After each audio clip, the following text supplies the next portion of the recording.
It's your boy back at it with another YouTube video. And yeah, today we're doing WandaVision episode number 5. On this special episode, I believe it's called review. Another great episode of WandaVision in the books. Episode 5. We have about 4 episodes left until the finale. Yeah. So yeah, this episode was pretty good. Paul Bettany, I believe that's how you say his name. He plays Vision. He said that there's gonna be a cameo in this episode, and the cameo was pretty good. There's some excitement, especially. So yeah, let's get into this. So we get into and also I forgot to say this, but spoilers. There is spoilers in this review, so yeah, there's spoilers in all my reviews unless I say non-spoiler. But yeah, let's carry on here. All right, so we get into the episode. There we see Wanda and Vision there with their 2 sons, whatever, their babies. I'm gonna kind of skim it down a little bit, just the important stuff, because there's some rather like not very good, or it's good stuff, but it's not important to the story. So yeah, we see them. The twins are babies still, and it looks like we're in the 80s now, so pretty interesting in that. Then we end up seeing that the twins grow to 5 years old. Yeah, so they can basically control their age or whatever. So, and we knew this before. What their names are confirmed as Tommy and Billy, otherwise known in the comics as Wiccan and Speed. I figured that out from the last episode, that Tommy's supposed to be Speed or whatever. So that could be definitely interesting. We could see those two come in.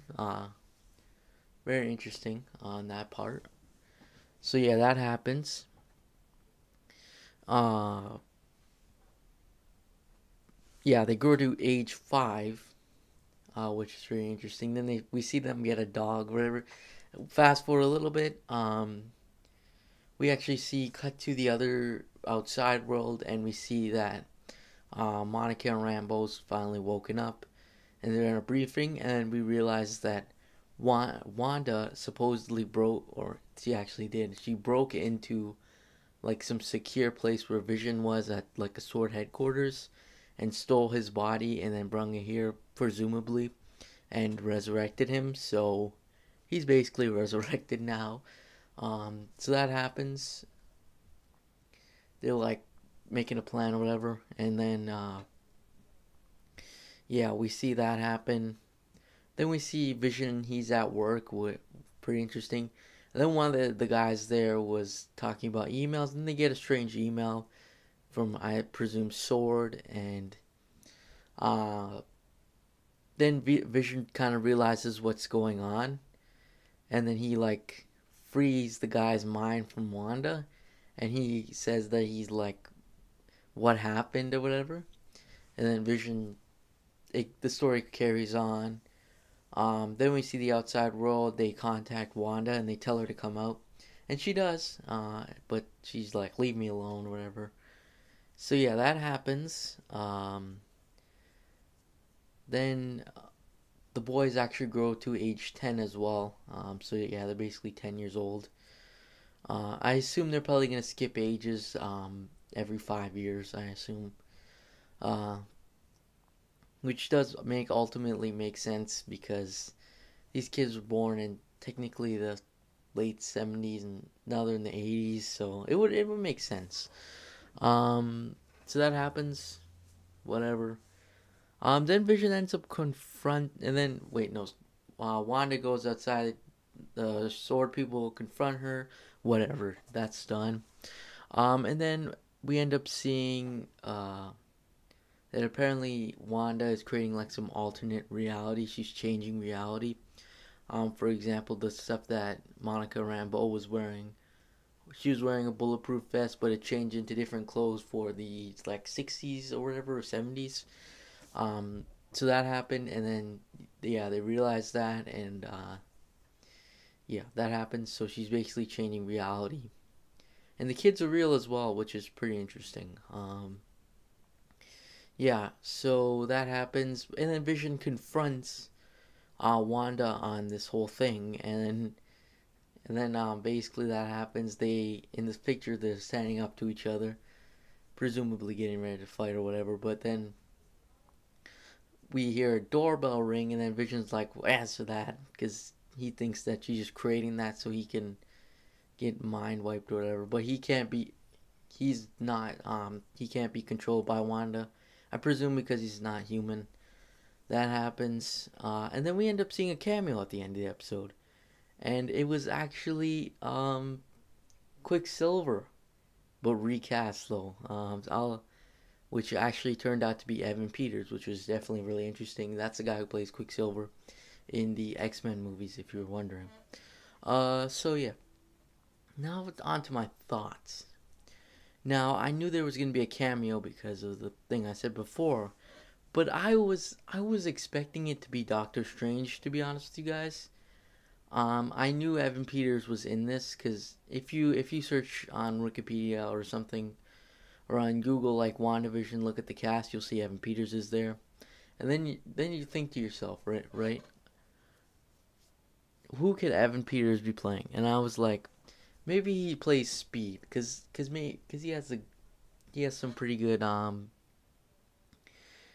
He seemed like he could play that role as well, and I was just like, wow. And then I had read something, and somebody had said Doctor Strange, and I was just like, how is Doctor Strange gonna be in this? But I was like, maybe it's Doctor Strange. Who knows? I was really thinking about the cameo, basically the whole episode. I was really thinking about it.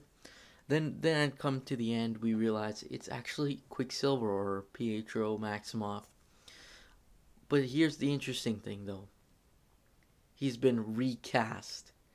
That's what they call it. But I think I don't know. It's kind of difficult to think about. But yeah, they call it a recast or whatever in the show. So yeah, basically she changed the guy who used to play Pietro and changed him into a different reality, into Evan Peters, which is pretty interesting in that aspect. Obviously Evan Peters played Quicksilver before, so there's definitely hope. We could probably see mutants soon, which is pretty interesting in the MCU, because, or we could at least see the actors, whatever, which will definitely be really interesting. I think it'll be really cool to see that, just because, yeah, we see Evan Peters obviously playing Pietro, which is really cool. And yeah, this show is really showing one. I think this show is kind of providing an insight into seeing Wanda become really a villain, because she's kind of acting like a villain now, to be honest with you. Which is pretty strange. I think, yeah, didn't want to believe it at first, because I actually kind of like her being a superhero, but it would make more sense.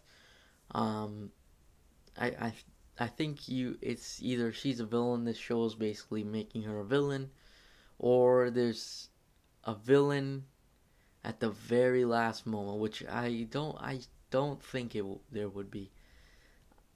Mephisto's still in my back of my head, just thinking about him, but I don't think he's gonna be in the show. But yeah, he's kind of in the back of my head, kind of thinking how we could play into this, who we could be.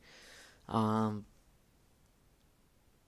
yeah, otherwise, the rating I would probably give this is probably like a 10 out of 10, to be honest with you. I was interested the whole episode. I had no problems with it.